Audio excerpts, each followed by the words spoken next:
একদিন গ্রামের এক কোণে ছিল একটি সবুজ গাছ। তপ্ত রোদের তাপে ধীরে ধীরে গাছটি শুকিয়ে গেল।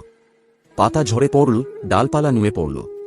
পাশের জঙ্গলে থাকা এক ছোট্ট তোতা এই দৃশ্য দেখে খুব কষ্ট পেল। সে ঠিক করল গাছটিকে আবার বাঁচাবে। প্রতিদিন ভোরে ও বিকেলে তোতা নিজের ঠোঁটে জল এনে গাছের গোড়ায় ঢালতে লাগল।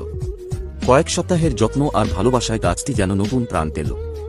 ডালপালা সবুজ হয়ে উঠল, ফুল ফুটল, আর অচিরেই ফল ধরল। তোতা আনন্দে নেচে উঠল, মিষ্টি ফল খেয়ে তৃপ্ত হল, আর সেই গাছের ডালে নিজের সুন্দর বাসা বানাল।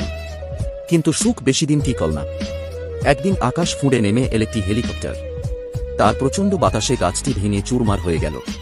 তোতা হতভম্ব হয়ে নিজের ভাঙা বাসা আর শুকিয়ে যাওয়া ফলের দিকে তাকিয়ে রইল। তবুও প্রকৃতির জাদু থেমে রইল না। পরের দিন ভোরে দেখা গেল গাছের জায়গায় গজিয়ে উঠেছে একটি নিম গাছ। কিছুদিনের মধ্যেই তাতে ফুল ফুটল, ফল ধরল।